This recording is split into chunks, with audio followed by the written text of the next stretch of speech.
إن هذا القرآن يهدي للتي هي أقوم ويبشر المؤمنين الذين يعملون الصالحات. المسألة الأولى، پہلا مسئلہ، وجوب الایمان بالقرآن، قرآن پر ایمان لانا واجب ہے یا اس کا واجب ہونا. سب سے پہلا تعلق جو ہمارا قرآن سے ہوتا ہے وہ کیا ہے؟ اس پر ایمان لانا. جب تک ہم ایمان نہیں لاتے اس وقت تک اگلی بات احسان اور اس کا پڑھنا اور اس کا پڑھانا اور اس سے فائدہ اٹھانا، یہ سب بات کی باتیں وہ پوری نہیں ہوتی.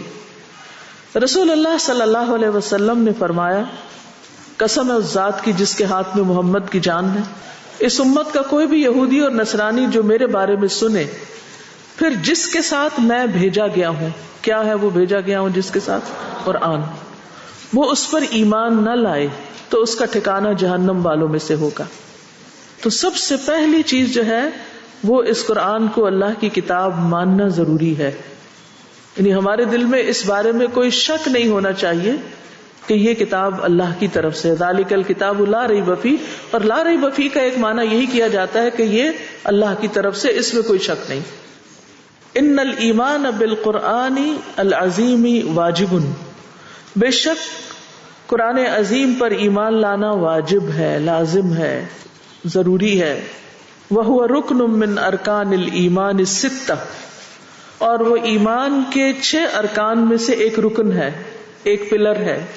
فلا یتم ایمان احد الا اذا آمن به، تو کسی کا ایمان مکمل نہیں ہوتا جب تک وہ اس پر ایمان نہیں لاتا. قال تعالی، اللہ تعالی کا فرمان ہے، یا ایھا الذین آمنوا آمنوا باللہ ورسولہ والکتاب الذی نزل علی رسولہ والکتاب الذی انزل من قبل ومن یکفر باللہ وملائکتہ وکتبہ ورسلہ والیوم الآخر فقد ضل ضلالا بعیدا. سورۃ النساء. اے لوگو جو ایمان لائے ہو، ایمان لاؤ اللہ پر اور اس کے رسول پر اور اس کتاب پر جو اس نے اپنے رسول پر نازل کی اور اس کتاب پر جو اس نے اس سے پہلے نازل کی. اور جو اللہ کا انکار کرے گا اور اس کے فرشتوں کا اور اس کی کتابوں کا اور اس کے رسولوں کا اور یوم آخرت کا، تو تحقیق وہ بہت دور تک گمراہ ہو گیا، یعنی گمراہی میں بہت آگے نکل گیا. تو قرآن پر ایمان کے بغیر ہدایت ممکن ہی نہیں. یا ایھا الذین آمنوا آمنوا باللہ ورسولہ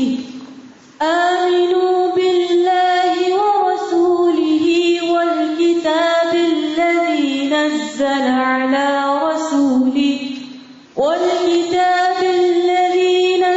علی رسولہ والکتاب الذی انزل من قبل ومن یکفر باللہ وملائکتہ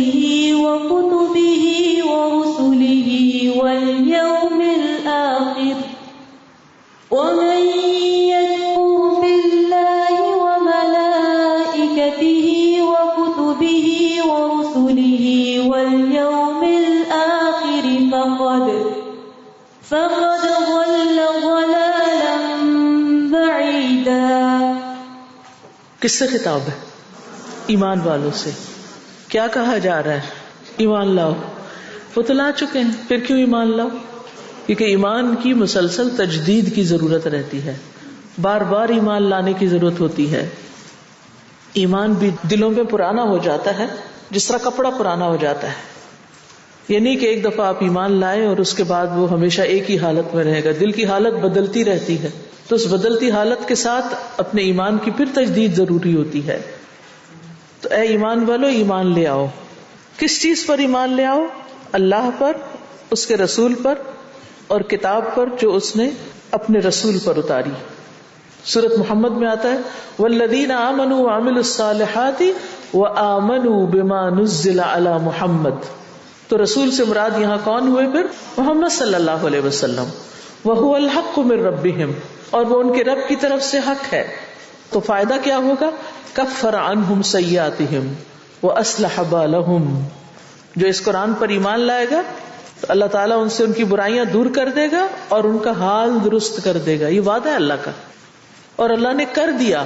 جو لوگ واقعی اس پر حقیقی معنوں میں ایمان لائے 2 فائدے اٹھائے انہوں نے. گناہ معاف ہوئے، ان حال درست ہوا. اصلح بالہم. اور یہاں نقصان بتا دیا گیا کہ جو ایمان نہیں لائے گا پھر اس کا کیا حال ہوگا.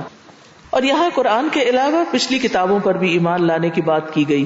والکتاب الذی نزل علی رسولہ والکتاب الذی انزل من قبل. جو کتاب اس نے پہلے سے اتاری. ومن یکفر باللہ.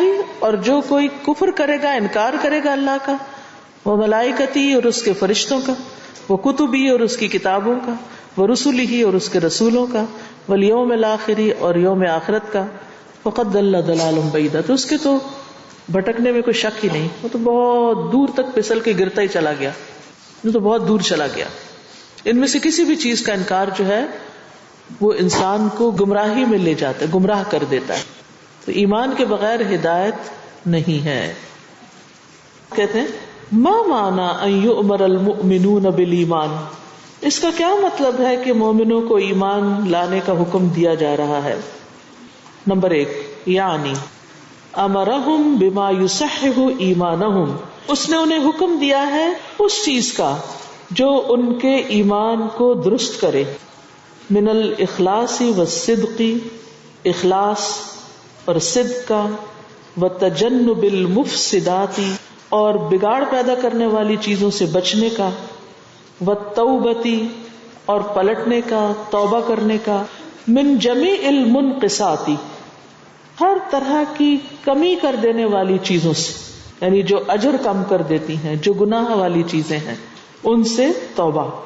یعنی جب اللہ تعالیٰ نے ایمان والوں کو ایمان لانے کا حکم دیا تو اس کا مطلب یہ ہے کہ وہ اپنے اندر اخلاص پیدا کریں. یعنی زبان سے تو کہہ دیا لا الہ الا اللہ، زبان سے تو کہہ دیا کہ قرآن اللہ کی کتاب اور اس پر میں ایمان رکھتا ہوں، لیکن اس ایمان میں اخلاص پیدا کریں، سچائی پیدا کریں. یعنی جو زبان کہہ رہی ہے وہ دل سے بھی مانے، اور جو دل اور زبان کہہ رہا ہے وہ عمل میں بھی ہو. اور صرف ماننے والی بات ہی نہیں کافی، بلکہ بگاڑ پیدا کرنے والی چیزوں سے بچنا بھی ضروری ہے. یعنی جو اس ایمان میں خرابی پیدا کریں چیزیں ان سے بچا جائے، اور جو اجر میں کمی کریں چیزیں ان سے بھی بچا جائے.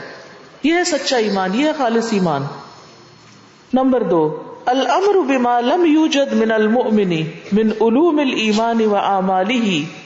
الامر حکم دیا ہے، بما لم یوجد اس چیز کا جو نہیں پائی جاتی، من المؤمن مومن میں سے، من علوم الایمان واعمالہ ایمان کے علوم اور اعمال میں سے.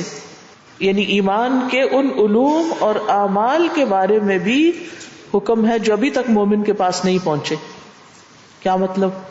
کہ ہم قرآن پر اجمالی طور پر تو ایمان لے آتے ہیں، لیکن ہمیں اس کی بعض اوقات تفصیل نہیں پتا ہوتی.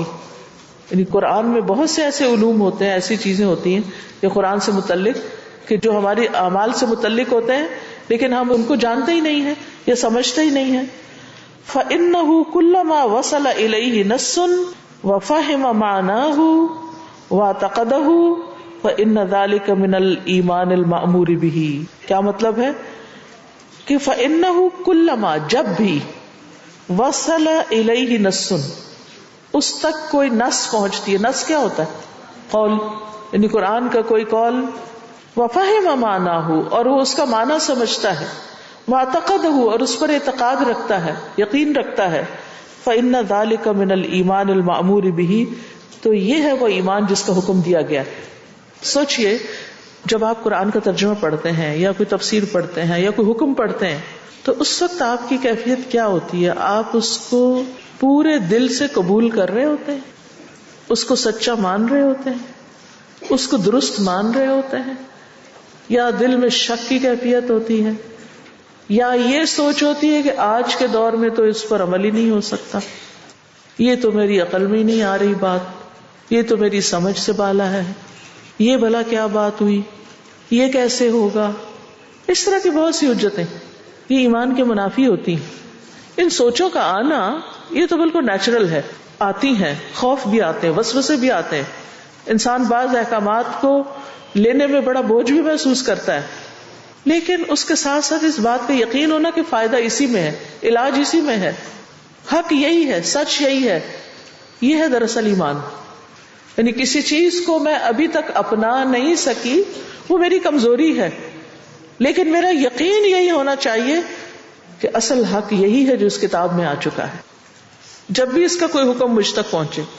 تیسری چیز ثم الاستمرار علی ذلک، پھر اس پر دوام بھی ہو. استمرار کا کیا مطلب ہے؟ یعنی یہ نہیں کہ ایک دفعہ مان لیا اور پھر کچھ عرصے کے بعد پھر اس کو چھوڑ دیا. والثبات علیہ، اور اس پر ثابت قدمی بھی. الی المہمات، اہم چیزوں کی طرف. یعنی ایمان کے لیے اہمیت والی جو چیزیں ہیں جن کا ذکر پیچھے گزرا نا، یہ یعنی اس کا معنی سمجھے اور اس پر اعتقاد کرے. اور پھر یہ اوپر جو ہے اخلاص اور صدق اور مفسدات سے بچنا اور منقصات سے بچنا، ان چیزوں پر ثبات بھی ہو. کما قال تعالی، جس طرح اللہ تعالی کا فرمان ہے، یا ایھا الذین آمنوا اتقوا اللہ حق تقاتہ ولا تموتن الا وانتم مسلمون. اے لوگو جو ایمان لائے ہو، اللہ سے ڈرو جس طرح اس سے ڈرنے کا حق ہے، اور تمہیں موت ہرگز نہ آئے مگر اس حال میں کہ تم فرما بردار ہو، اللہ کے اطاعت گزار ہو، اللہ کی نافرمانی میں موت نہ آئے بالکل. یا ایھا الذین آمنوا اتقوا اللہ حق تقاتہ ولا تموتن الا وانتم مسلمون. تو ایمان لانے میں تین چیزیں ہو گئیں، ٹھیک ہے. پہلی چیز اخلاص، صدق، مفسدات اور منقصات سے بچنا اور ان سے توبہ کرنا. دوسری چیز کہ جو بھی اس کا حکم پہنچے اس پر پورا یقین اور اس کا اعتقاد کہ یہی درست ہے. اور تیسرے پھر اس پر ثابت قدم بھی رہنا، اس پر دوام بھی اختیار کرنا، اس پر ہمیشگی اختیار کرنا. وَأَمَرَ هُنَا بِالْإِيمَانِ بِهِ وَبِرَسُولِهِ وَالْقُرْآنِ وَالْكُتُبِ الْمُتَقَدِّمَةِ، اور اس نے حکم دیا یہاں اس پر ایمان لانے کا، یعنی اللہ پر ایمان لانے کا، اور اس کے رسول پر اور قرآن پر اور پچھلی کتابوں پر، یعنی پہلے گزری ہوئی.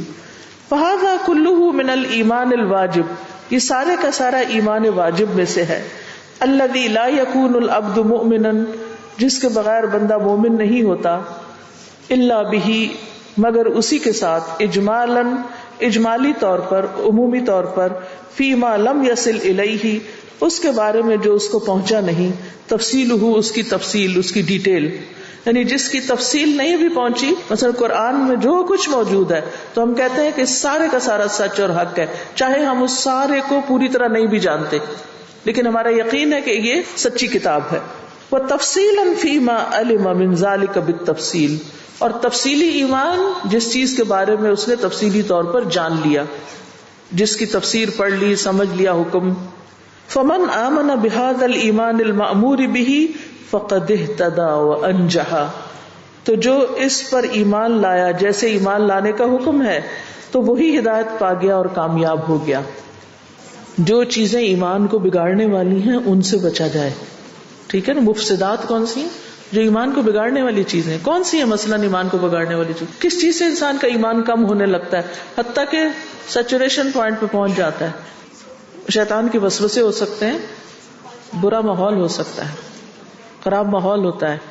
جب ایسے لوگوں کے بیچ میں آپ بیٹھیں گے یا ان کی کتابیں پڑھیں گے جو قرآن میں شک کرتے ہیں تو آپ کے دل میں بھی شکوک و شبہات آنے لگیں گے. پھر اسی طرح انسان کی اپنی بدعمالیاں، گناہ جو ہوتے ہیں وہ ایمان میں بھی کمزوری کا باعث بنتے ہیں، اور منقصات جو ایمان کو کم کرتے ہیں یا اجر کو کم کرتے ہیں، ان چیزوں سے بھی بچنا. دوسری چیز، جی ہاں، قرآن کے معنی کو سمجھ کر اس پر پورا اعتقاد رکھنا. تیسری چیز، اس پر ثابت قدمی اختیار کرنا. ٹھیک ہے. پھر ہے اجمالی طور پر ایمان لانا اور تفصیلی طور پر ایمان لانا. فالایمان بالقرآن یکون اجمالا و تفصیلا، قرآن پر ایمان اجمالی اور تفصیلی دونوں طرح ہوتا ہے. الایمان الاجمالی، کیا آج سے پہلے آپ نے کبھی ایمان کی یہ تقسیم پڑھی ہے، اجمالی ایمان اور تفصیلی؟ نہیں پڑھی نا. تو الحمدللہ آپ کے علم میں اضافہ ہو رہا ہے اور آپ کی سوچ جو ہے وہ اور زیادہ واضح ہوگی. کیونکہ بہت دفعہ لوگ کہتے ہیں نا کہ آپ قرآن پر ایمان رکھتے ہیں، حالانکہ آپ نے پڑھا نہیں تو کس چیز پر ایمان رکھتے ہیں؟ ہم اس چیز پر رکھتے ہیں کہ اللہ کی کتاب ہے، یہ اجمالی ایمان ہے. ٹھیک ہے، تو یہ بھی ضروری ہے. لیکن ساری زندگی اجمالی ایمان کافی نہیں ہے، تفصیلی بھی ضروری ہے. کہ کیا کہا گیا ہے اور جو کہا گیا ہے میں اس کو سچ مانتی ہوں. هو الاعتقاد بأن القرآن کلام اللہ المنزل علی نبیہ صلی اللہ علیہ وسلم. یہ اس بات کا یقین رکھنا، اعتقاد رکھنا کہ قرآن اللہ کا کلام ہے جو اس کے نبی محمد صلی اللہ علیہ وسلم پر نازل کیا گیا ہے. المعجز بلفظہ، جو اپنے الفاظ کی بنا پہ معجزہ ہے. المتعبد بتلاوتہ، جس کی تلاوت عبادت ہے. المکتوب فی المصاحف، جو صحیفوں میں لکھا ہوا ہے. المنقول بالتواتر، جو تواتر کے ساتھ نقل کیا گیا، یعنی ہمارے اور محمد صلی اللہ علیہ وسلم اور پھر محمد صلی اللہ علیہ وسلم سے اللہ سبحانہ وتعالیٰ تک بیچ میں کوئی بھی چیز منقطع نہیں. جیسے اللہ تعالیٰ نے فرمایا ویسے ہی جبریل لے کر آیا اور ویسے ہی محمد صلی اللہ علیہ وسلم تک آیا، اور پھر آپ کے بعد صحابہ تک اور ان کے بعد آج تک کی جنریشنز کے پاس خود ہمارے پاس جو کچھ آیا بالکل صحیح بغیر کسی انٹرفیئرنس کے آیا ہے. یہ ہے اجمالی ایمان. ومن الایمان التفصیلی، اور جہاں تک تفصیلی ایمان کا تعلق ہے، الایمان بعظمت القرآن، تو وہ کیا ہے؟ قرآن کی عظمت پر ایمان. وعظمت ما ورد من اسماء واوصاف وآثار للقرآن، اور اس عظمت پر جو وارد ہوئی اس کے ناموں میں سے، اس کی صفات اور قرآن کے آثار کی عظمت. فی الکتاب والسنہ، کتاب و سنت میں جو اس کے آثار ہیں، قرآن کے بارے میں جو روایات ہیں، احادیث ہیں، آیات ہیں، ان پر ایمان. تو اس سے کیا پتہ چلتا ہے؟ تفصیلی ایمان میں کیا آتا ہے؟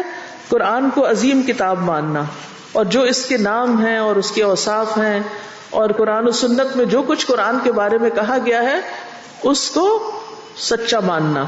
وقد امرنا اللہ بالایمان بالقرآن والایمان بکل ما نزل من الکتاب، اور تحقیق اللہ نے ہمیں حکم دیا ہے قرآن پر ایمان لانے کا اور ہر اس چیز پر جو اس نے کتاب میں اتاری ہے، ہر اس چیز پر ایمان لانے کا جو اس نے کتاب میں اتاری ہے. یہ تفصیلی ایمان. والکتاب الذی نزل علی رسولہ والکتاب الذی انزل من قبل، اور اس کتاب پر جو اس نے اپنے رسول پر نازل کی اور اس کتاب پر جو اس نے پہلے نازل کی. والقرآن الکریم هو خاتم الکتب والمہیمن علیہا، قرآن مجید خاتم الکتب ہے. جیسے محمد صلی اللہ علیہ وسلم کون ہے؟ خاتم النبیین. تو قرآن کیا ہے؟ خاتم الکتب، اس کے بعد اور کوئی کتاب نہیں آئے گی. والمہیمن علیہا، اور ان سب پر نگہبان بھی ہے، ان پر نگران بھی ہے. قال ابن تیمیہ رحمہ اللہ، ابن تیمیہ رحمۃ اللہ علیہ نے کہا، وہکذا القرآن، اور اسی طرح قرآن، فإنہ قرر ما فی الکتب المتقدمۃ، وہ برقرار رکھتا ہے جو پہلی کتابوں میں آیا ہے، من الخبر عن اللہ وعن الیوم الآخر، جو اللہ اور یوم آخرت کے بارے میں وہ خبر دیتا ہے. وزاد ذلک بیانا وتفصیلا، اور وہ یعنی ان کی وضاحت اور تفصیل میں اضافہ کرتا ہے.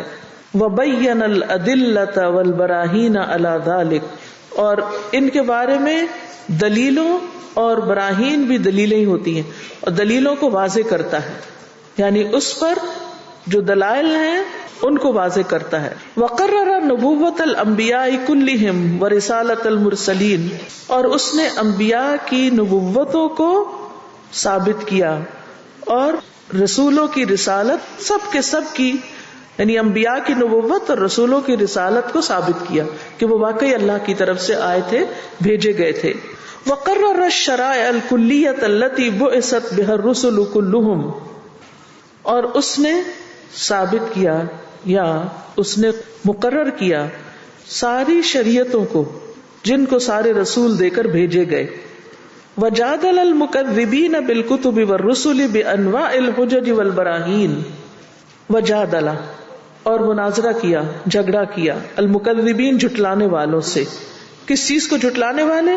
بالکتبی کتابوں کو، والرسل اور رسولوں کو، بے انواع الحجج والبراہین ہر طرح کی حجتوں اور دلائل کے ساتھ، وبین عقوبات اللہ لہم اور ان کے لیے اللہ کی سزاؤں کو بیان کیا، ونصرہ لأہل الکتب المتبعین لہا اور اللہ کی مدد کو جو ان کتابوں کے پیروی کرنے والے تھے ان کے لیے، وبین ما حرف منہا اور اس نے بیان کیا جو اس میں تحریف کی گئی تھی، یعنی قرآن بیان کرتا ہے ان باتوں کو جو پچھلی کتابوں میں تحریف کر دی گئی، وبدل وما فعلہ اہل الکتاب اور جو بدل دیا گیا اور جو اہل کتاب نے کیا، فی الکتب المتقدمۃ پہلی کتابوں کے اندر، وبین ایضا اور اس نے بیان کیا ہے، ما کتموہ جو انہوں نے چھپایا، مما امر اللہ ببیانہ اس چیز کو جو اللہ نے جس کے بیان کرنے کا حکم دیا، وَكُلَّ مَا جَاءَتْ بِهِ النُّبُوَّاتُ اور جو بھی اس سے پہلے انبیاء لے کر آئے، بِأَحْسَنِ الشَّرَائِعِ بہترین شریعتیں، وَالْمَنَاهِجِ اور منہج یعنی طریقے، الَّذِي نَزَلَ بِهَا الْقُرْآنُ جس کے ساتھ قرآن نازل ہوا، فَصَارَتْ لَهُ الْهَيْمَنَةُ تو یہ ان سب چیزوں کے لیے نگہبان بن گیا، عَلَى مَا بَيْنَ يَدَيْهِ مِنَ الْكُتُبِ یعنی قرآن سے پہلے کی جو کتابیں تھی، من وجوہ متعددۃ کئی اعتبار سے، یعنی بنیادی طور پر ان ساری باتوں کا خلاصہ یہ ہے کہ قرآن مجید جو ہے اس نے پچھلی تمام کتابوں کے اندر جو کچھ ہے، یعنی اللہ سبحانہ تعالیٰ کے بارے میں، اس کے رسولوں کے شریعتوں کے بارے میں، پیغمبروں کی آمد کے بارے میں، ان کی جو اللہ نے مدد کی ان کے بارے میں، انبیاء کے قصوں میں، یہ سب چیزیں آپ قرآن میں پڑھتے ہیں۔ مثلا اس کو یوں سمجھیے کہ نوح علیہ السلام آئے تھے یا نہیں آئے تھے، تو قرآن کیا کرتا ہے؟ ثابت کرتا ہے کہ نوح علیہ السلام آئے تھے، ٹھیک ہے، انہوں نے کیا کیا کیا تھا، وہ کیا پیش کر کے گئے، اس کو ثابت کرتا ہے۔ صالح علیہ السلام آئے تھے، قوم عاد گزری تھی، قوم لوط گزری تھی، اس کے ساتھ کیا ہوا، کس طرح اللہ نے رسولوں کی مدد کی، کس طرح اللہ نے مجرمین کو سزا دی، یہ ساری باتیں پچھلی کتابوں میں بھی موجود ہیں، تو قرآن ان کی تصدیق کرتا ہے، وہ بار بار نہیں آتا مصدقا لما بین یدیہ، اپنے سے پہلے آنے والوں کی تصدیق کرتا ہے۔ اسی طرح جو پہلی شریعتیں گزری، جو پہلے پیغمبر گزرے، جو منہج وہ لے کر آئے، ان تمام چیزوں کی بھی یہ کتاب جو ہے وہ تصدیق کرتی ہے۔ فَهُوَ شَاهِدٌ بِصِدْقِهَا فَهُوَ شَاهِدٌ تو وہ گواہ ہے، کون گواہ ہے؟ قرآن، کس پر؟ ان کتابوں کی سچائی پر، وَشَاهِدٌ اور گواہ ہے، بِكَذِبِ مَا حُرِّفَ مِنْهَا اس جھوٹ پر جو اس میں تحریف کر کے ڈال دیا گیا، یعنی جو غلط چیزیں لوگوں نے ڈالی اس کو بھی قرآن نے واضح کر دیا، یعنی پچھلی کتابوں میں جو تحریف ہوئی اس کو بھی قرآن نے واضح کی، اس کی بھی گواہی دی۔ وَهُوَ حَاكِمٌ بِإِقْرَارِ مَا أَقَرَّهُ اللَّهُ وَنَسْخِ مَا نَسَخَهُ اور وہ فیصلہ کرنے والا ہے جس کو اللہ نے برقرار رکھا ہے، یعنی اس کو برقرار رکھ کے، بِإِقْرَارِ برقرار رکھ کے، مَا أَقَرَّهُ اللَّهُ وَنَسْخِ مَا نَسَخَهُ اور منسوخ کر کے جس کو اللہ نے منسوخ کیا، یعنی اب حکم کس کا مانا جائے گا؟ قرآن کا مانا جائے گا، جن چیزوں کو قرآن نے برقرار رکھا پچھلی کتابوں میں سے وہ ہم مانیں گے، اور جن چیزوں کو اس نے منسوخ کر دیا ان کو ہم منسوخ سمجھیں گے۔ فَهُوَ شَاهِدٌ فِي الْخَبَرِيَّاتِ حَاكِمٌ فِي الْأَمْرِيَّاتِ تو یہ خبر سے متعلق معاملات جو ہیں، یعنی مختلف خبریں جو دیتی ہیں وہ کتابیں، ان پر بھی گواہ ہے، اور جو حکم دیتے ہیں، حکم سے متعلق مسائل ہیں، ان میں بھی فیصلہ کرنے والا ہے۔ وَكَذَلِكَ مَعْنَى الشَّهَادَةِ وَالْحُكْمِ يَتَضَمَّنُ إِثْبَاتَ مَا أَثْبَتَهُ اللَّهُ اور اسی طرح گواہی اور فیصلے کا جو معنی ہے وہ مشتمل ہے اس چیز کو ثابت کرنے پر جس کو اللہ نے ثابت کیا، من صدق ومحکم جو سچائی میں سے ہے اور محکم آیات ہیں، وَإِبْطَالِ مَا أَبْطَلَهُ من کذب ومنسوخ اور باطل کرنا جس کو اس نے باطل قرار دیا، یعنی جھوٹی باتوں میں سے اور منسوخ چیزوں میں سے۔ وَلَيْسَ الْإِنْجِيلُ مَعَ التَّوْرَاةِ وَلَا الزَّبُورُ بِهَذِهِ الْمَثَابَةِ انجیل تورات سمیت اور زبور اس مقام پر نہیں، یعنی اس کا یہ مرتبہ نہیں، بل ہی متبعۃ لشریعۃ التوراۃ بلکہ انجیل اور زبور جو ہیں تورات کی شریعت کی پیروکار ہیں، الا یسیرا نسخہ اللہ بالانجیل، سوائے ایک معمولی حصے کے جس کو اللہ نے انجیل کے ذریعے منسوخ کیا، بخلاف القرآن، قرآن کے برعکس۔ تو خلاصہ ان ساری باتوں کا یہ ہے کہ پچھلی کتابوں میں جو کچھ ہے ان کی سچائی کی گواہی قرآن دیتا ہے، یعنی جو قرآن میں وارد ہو گئی ہیں ان سب چیزوں کو ہم مانیں گے، وہ درست ہیں، اور جو اس کے خلاف جاتی ہیں ان چیزوں کو ہم منسوخ مانیں گے۔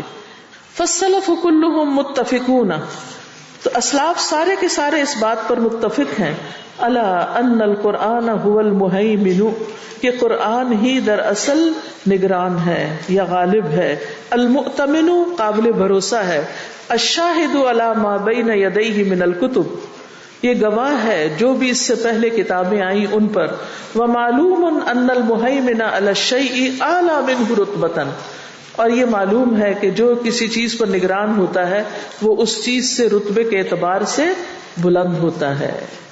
ساری بات کا خلاصہ یہ ہے کہ قرآن جو ہے پچھلی ساری کتابوں کے مقابلے میں زیادہ کامل اور حاکم کتاب ہے، اور پچھلی کتابوں پر گواہ بھی ہے، جو کچھ اس میں سے صحیح ہے اور جو اس میں نہیں اس کا بھی یہ فیصلہ کرتی ہے۔ تو مقام اور مرتبے کے اعتبار سے قرآن جو ہے سب سے بلند ترین کتاب ہے، حقیقت کے اعتبار سے بھی، تاریخی گواہیوں کے اعتبار سے بھی، جو کچھ پچھلی کتابوں میں ملتی ہیں۔ ملخص المسألۃ الاولی، پہلے مسئلے کا خلاصہ، یعنی ابھی تک ایمان کے بارے میں قرآن پر ایمان لانے کا جو آپ نے پڑھا تو اس کا خلاصہ کیا ہے؟ الایمان بالقرآن العظیم واجب، قرآن عظیم پر ایمان واجب ہے، وہو رکن من ارکان الایمان الستہ، یہ ایمان کے 6 ارکان میں سے ایک رکن ہے، ٹھیک ہے۔ نمبر 2، الایمان بالقرآن یکون بالاجمال و یکون بالتفصیل، قرآن پر ایمان اجمالی طور پر بھی ہوگا اور تفصیلی طور پر بھی ہوگا، یعنی عمومی طور پر بھی ہوگا اور اس کی تفاصیل پر بھی ہوگا۔ اور نمبر 3، الایمان بان القرآن الکریم هو خاتم الکتب والمہیمن علیہا، اس بات پر ایمان کہ قرآن کریم ساری کتابوں کے اوپر ایک مہر ہے، آخری کتاب ہے اور ان پر نگہبان بھی ہے، ان پر غالب بھی ہے، ان سے اعلیٰ اور افضل بھی ہے، ٹھیک ہے۔ تو 3 باتیں صرف یاد رکھنی ہے اپنے ایمان کے اعتبار سے۔ اب میں اس کو تھوڑا سا قرآن اور احسان کے اعتبار سے آپ کے سامنے رکھوں گی۔ ہم نے قرآن کے ساتھ احسان کا معاملہ کرنا ہے۔ کیوں کرنا ہے؟ وہ فوائد آپ نے گن لیے کہ ہمیں کیا کچھ حاصل ہوگا۔ ان سب چیزوں کو پانے کے لیے سب سے پہلی چیز جو کرنے کی ہے، سب سے پہلا کام جو کرنے کا ہے، وہ کیا ہے کہ ہمیں اس کتاب پر ایمان لانا ہے، ٹھیک ہے۔ اور یہ ایمان لانا کیا ہے؟ رکن ہے ایمان کے 6 ارکان میں سے۔ دوسری چیز کیا ہے کہ یہ ایمان اجمالی طور پر بھی ہوگا اور تفصیلی طور پر بھی ہوگا۔ تیسری چیز کیا ہے؟ یہ ماننا کہ یہ کتاب پچھلی تمام کتابوں کی نگہبان ہے اور ان سے افضل ہے۔ سمجھ آ گئی؟ یعنی یہ ایمان میں کیا کیا چیزیں شامل ہیں یہ جاننا ضروری ہے نا، کہ نہیں ضروری؟ یعنی یہ ہمارا یقین ہونا چاہیے کہ اس کے بغیر چھٹکارا نہیں، کہ اس کو اللہ کی کتاب مانے۔